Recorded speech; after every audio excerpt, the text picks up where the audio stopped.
नमस्कार मित्रों। भारत एक प्रजातांत्रिक गणतंत्र है।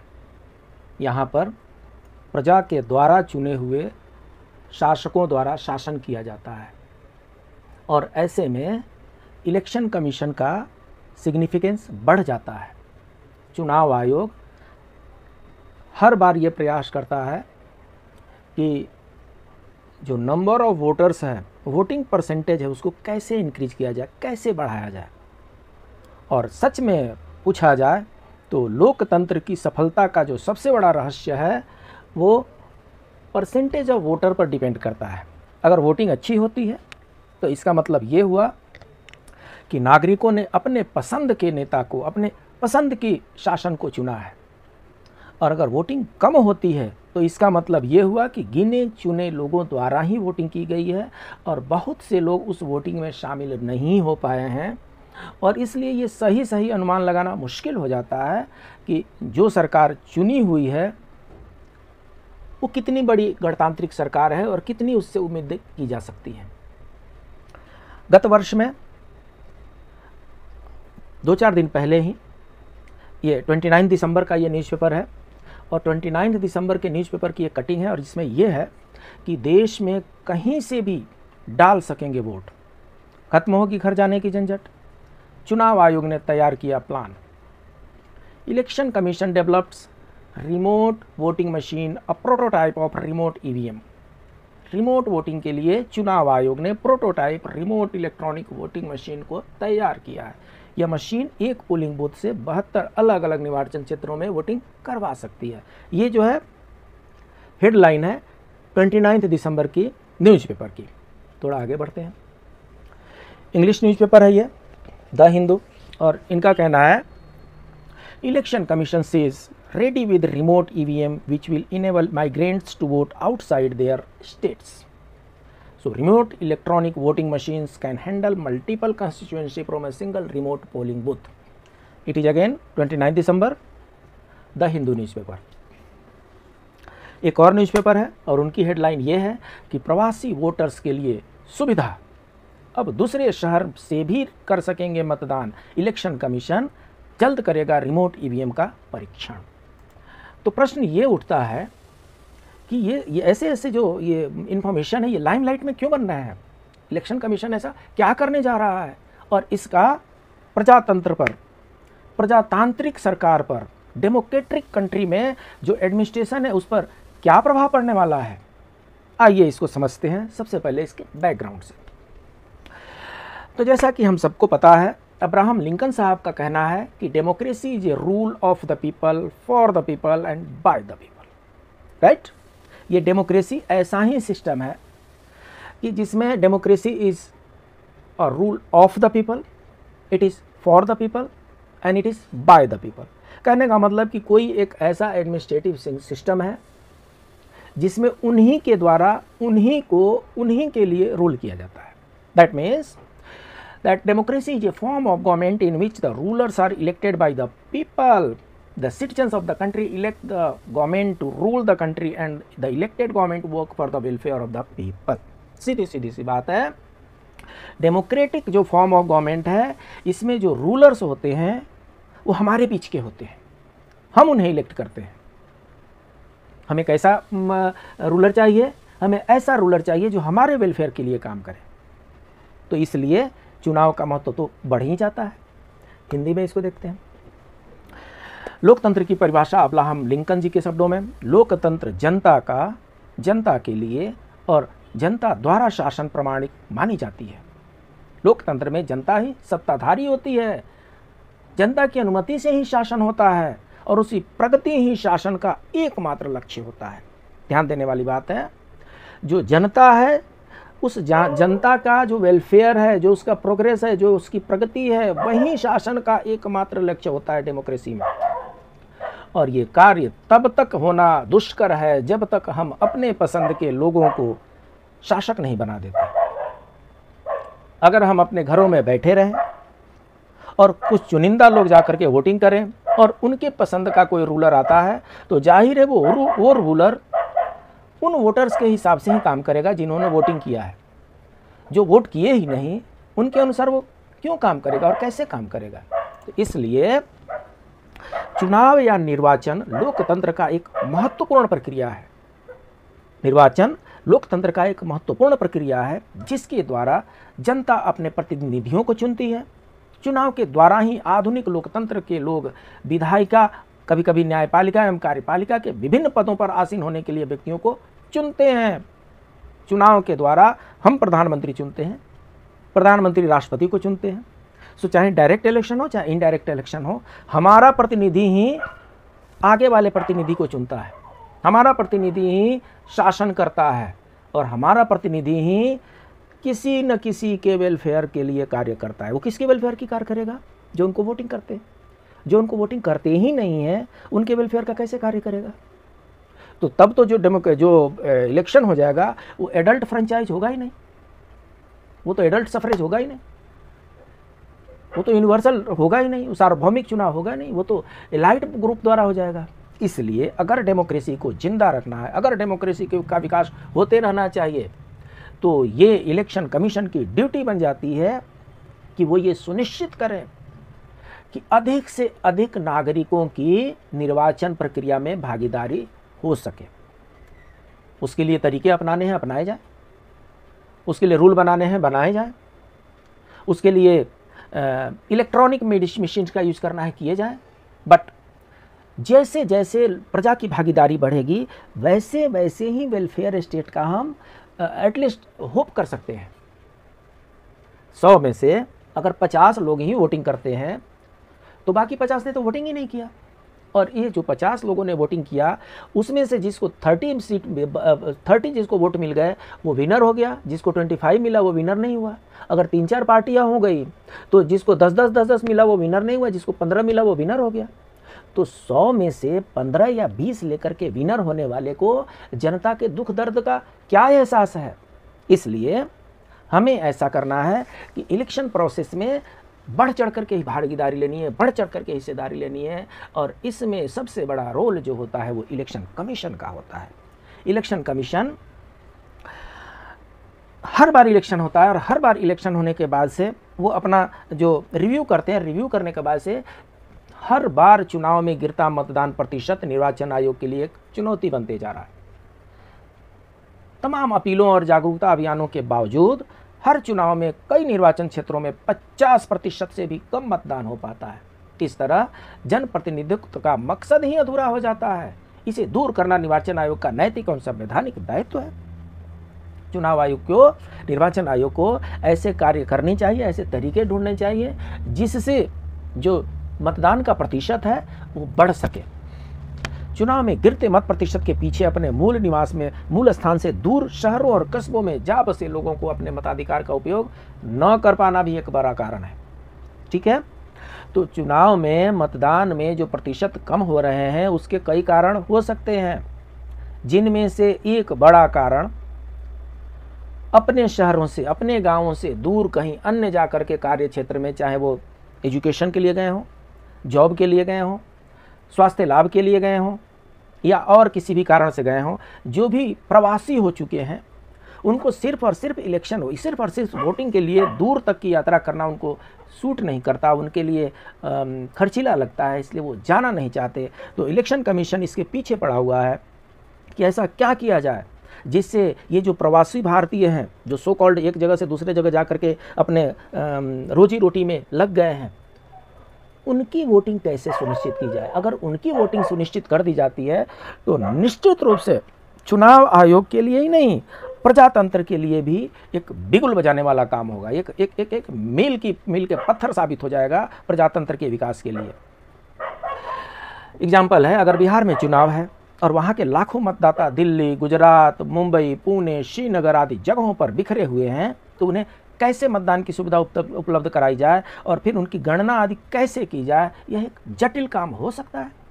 सबसे प्रमुख सवाल है कि मतदाता कैसे स्वतंत्र रूप से अपने मताधिकार का उपयोग करें।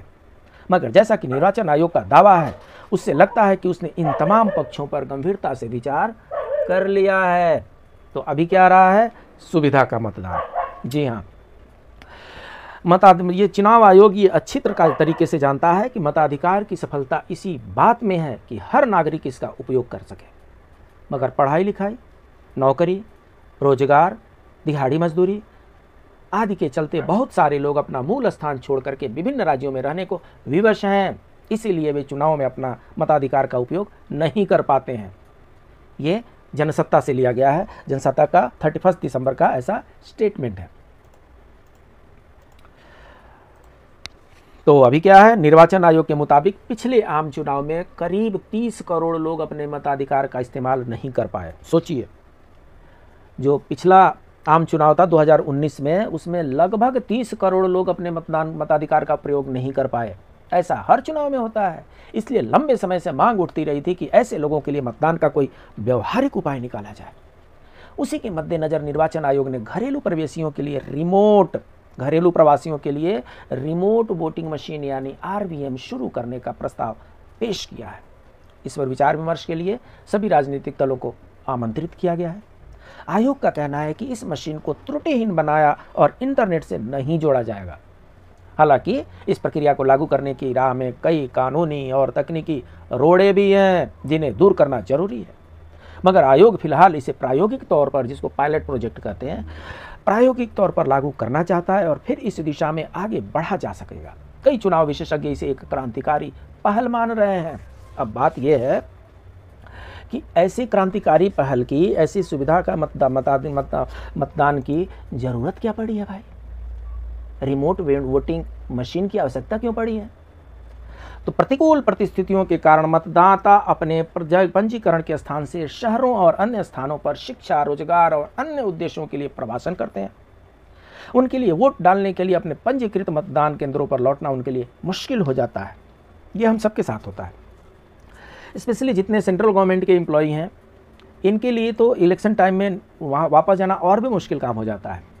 मतदान प्रतिशत में कमी आ रही है। इसके चलते वर्ष 2019 में आम चुनाव के दौरान कुल 910 मिलियन मतलब 91 करोड़ मतदाताओं में से लगभग 300 मिलियन मीन्स 30 करोड़ नागरिकों ने अपना वोट नहीं डाला। गजब की डेमोक्रेसी है, क्या प्रजातंत्र है ये।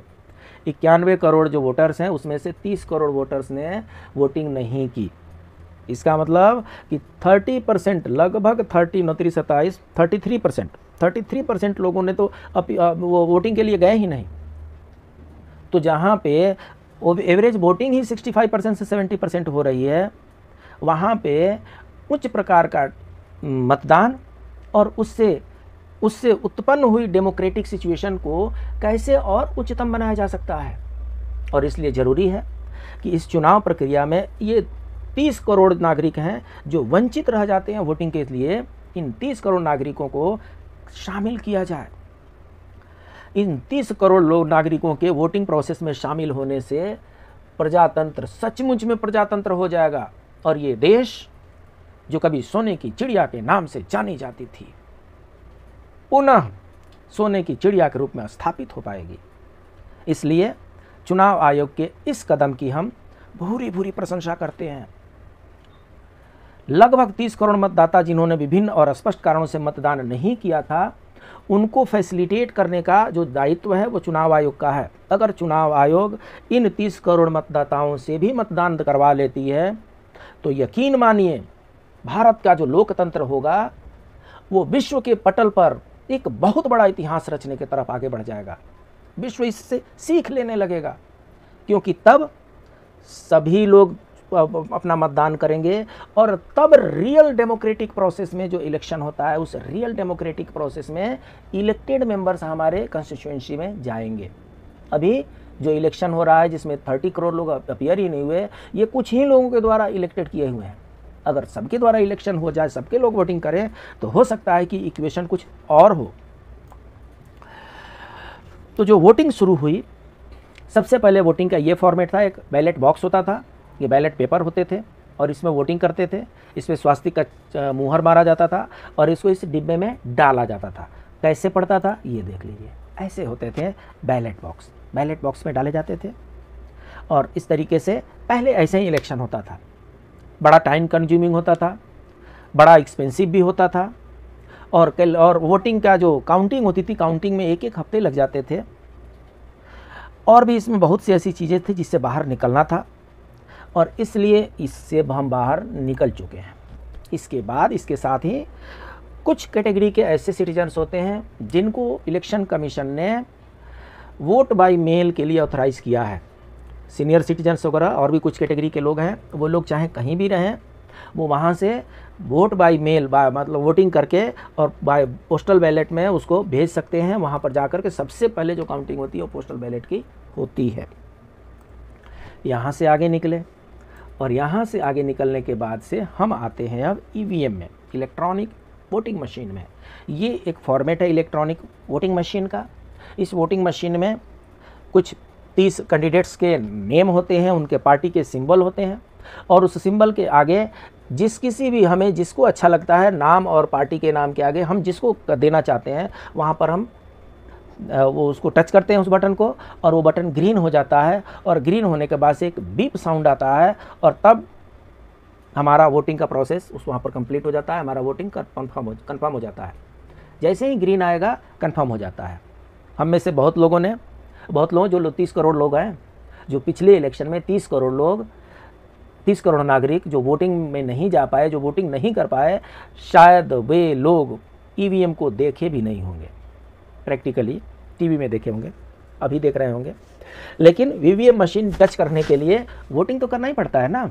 तो इसलिए ये ईवीएम मशीन इलेक्शन कमीशन लेकर के आई थी। और जैसा कि अपना देश है, हर अच्छे काम के पीछे बहुत से चर्चाएं होती हैं, दुष्प्रचार होते हैं, लेकिन ये ईवीएम हर बार खरा उतरा है और आगे भी उम्मीद की जा सकती है कि खरा ही उतरेगा। ईवीएम को 100% फुल प्रूफ बनाने के लिए, मतलब जितने भी हास्यास्पद उस पर आरोप लगाए जा रहे थे, उन आरोपों से दूर होने के लिए इसके साथ वीवीपैट भी लगाए गए। मतलब जो आप वोटिंग कर रहे हैं उसका पेपर उधर से निकलेगा कि आपने इसको वोटिंग किया है। हद हो गई। लोगों का भरोसा अपने इलेक्शन सिस्टम में तो होना ही चाहिए ना। जब जीतते हैं तो होता है, जब नहीं जीतते हैं तो नहीं होता है। ये बड़ा हास्यास्पद हो जाता है। अब जो आया है वो ये है कि election commission develops remote EVMs to help domestic migrants voters. So इसमें क्या होता था, ये ईवीएम जो है इस तरीके से इसको प्रोग्राम किया जाता था कि जिस कंस्टिट्यूएंसी का होता था उस कंस्टिट्यूएंसी के अनुसार इसको प्रोग्राम किया जाता था। उस कंस्टिट्यूएंसी में जा कर के हमें वोटिंग करना होता था। अब चूँकि 30 करोड़ लोग पहुंच नहीं पा रहे हैं, तो इसलिए अभी इलेक्शन कमीशन जो है रिमोट ईवीएम लेकर के आ रही है। रिमोट ईवीएम में ये फैसिलिटी हो रही है कि इसके द्वारा आप सुदूर बैठे जगहों से भी अपने कंस्टिट्यूएंसी के लिए, अपने मनपसंद नेता के लिए आप वोटिंग कर सकते हैं। ठीक है। तो जैसा कि हमने बताया, पहले चुनाव कागज से होते थे, बाद में इलेक्ट्रॉनिक मशीन आई, वहीं ईवीएम जिस पर काफ़ी कुछ कहा गया लेकिन कोई खामी नहीं ढूंढ सका। अब चुनाव प्रक्रिया में आरवीएम के तौर पर एक नया अध्याय जुड़ने वाला है। प्रयोग सफल रहा तो मतदान के लिए अपने गृह राज्य जाने की जरूरत ही नहीं पड़ेगी।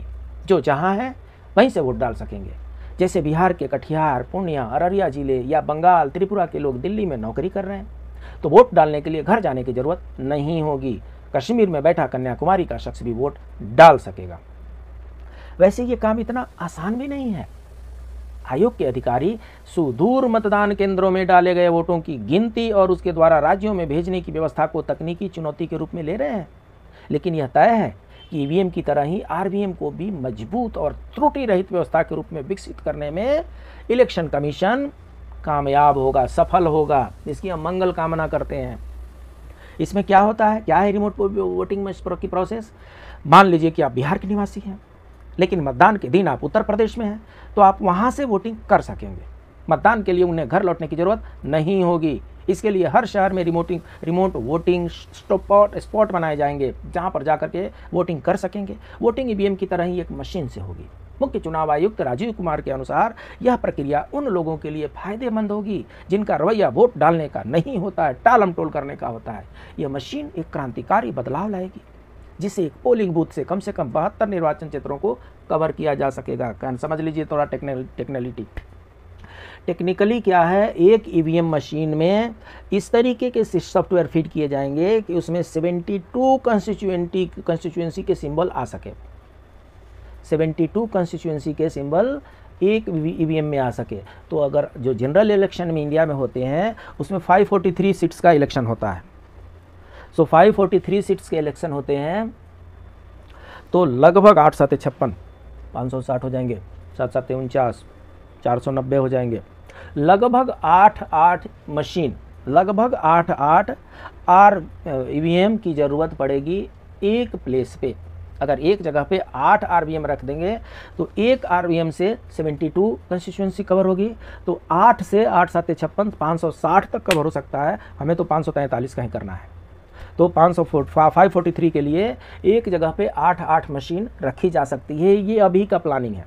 हो सकता है कि इलेक्शन कमीशन कुछ ऐसा सॉफ्टवेयर डेवलप कर ले जिसमें 1 या 2 मशीन से ही काम चल जाए। तो रिमोट वोटिंग प्रोसेस में अभी के हिसाब से एक जगह पे, एक सिटी में कहीं पे रिमोट वोटिंग सेंटर बनाया जाएगा और वहाँ पर जा कर के आप अपना वोटिंग कर सकते हैं। उसके जो एसओपी हैं वो SOP in due course of action लाया जाएगा, क्योंकि अभी पायलट प्रोजेक्ट के तौर पर प्रोसेस किया जा रहा है। इलेक्शन कमीशन को जो विभिन्न राजनीतिक दल हैं उनको इसमें सहभागी भी बनाना है। तो इसलिए 16 जनवरी को सभी दलों के सामने इसकी टेस्टिंग की जाएगी, ताकि बाद में रोने गाने का झंझट ही खत्म हो जाए। 16 जनवरी को सभी दलों के सामने इसकी टेस्टिंग होगी। चुनाव आयोग ने इस मशीन यानी प्रोटोटाइप आरबीएम की टेस्टिंग के लिए सभी राजनीतिक दलों को बुलाया है। 16 जनवरी 2023 को चुनाव आयोग आरबीएम के काम करने के तरीके के बारे में 8 राष्ट्रीय पार्टी और 57 राज्य स्तर की पार्टियों को बताएगा। इस मौके पर चुनाव आयोग की टेक्निकल टीम और एक्सपर्ट्स भी वहां पर मौजूद रहेंगे, जो इसके तकनीक के बारे में बताएंगे। चुनाव आयोग ने राजनीतिक दलों से 31 जनवरी तक इस वोटिंग सिस्टम को लेकर के अपनी राय देने को कहा है। आयोग के मुताबिक सभी राजनीतिक दलों के फीडबैक के आधार पर आरबीएम से वोटिंग की प्रक्रिया को आगे बढ़ाया जाएगा। इससे फायदा क्या होगा?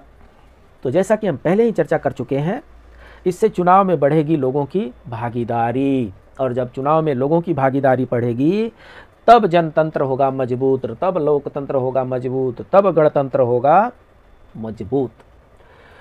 और इसी के क्रम में मुख्य चुनाव आयुक्त chief election commissioner Rajiv Kumar साहब ने कहा कि चुनाव आयोग ने पिछले दिनों युवाओं और शहरी मतदाताओं में मतदान के प्रति उदासीनता को दूर करने पर काफ़ी जोर दिया है, और अब रिमोट वोटिंग के लिए यह नई पहल की जा रही है जो चुनाव में लोगों की भागीदारी को काफ़ी बढ़ा सकती है। बहुत संभव है कि इससे कम मतदान की समस्या का भी समाधान हो जाए। निसंदेह रिमोट ईवीएम को लेकर के आम लोगों की प्रतिक्रिया उत्साहजनक होनी ही चाहिए। देखना यह है कि इस ईवीएम पर राजनीतिक दल अपनी कैसी और क्या प्रतिक्रियाएं व्यक्त करते हैं।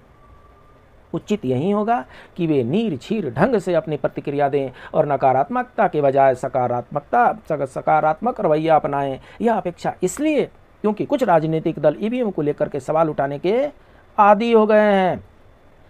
यह अच्छा है कि उनकी यह आदत हाल के हिमाचल और गुजरात विधानसभा चुनावों के दौरान देखने को नहीं मिली।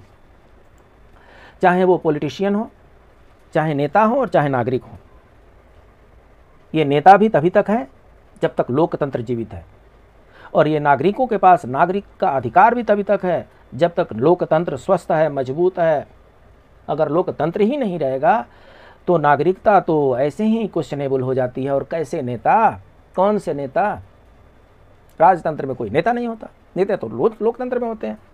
इसलिए सभी से करबद्ध प्रार्थना है कि इलेक्शन कमीशन के द्वारा ये जो सुधार प्रक्रिया लाई जा रही है, जिससे जो बचे हुए जो 33% जो बचे हुए 33% वोटर्स हैं जो वोटिंग नहीं कर पाते हैं, उनको वोटिंग करने के लिए चुनाव आयोग जो रिमोट ईवीएम लेकर के आया है, इसके गुण और दोष को समझने के बाद से हरी झंडी दिखाएं।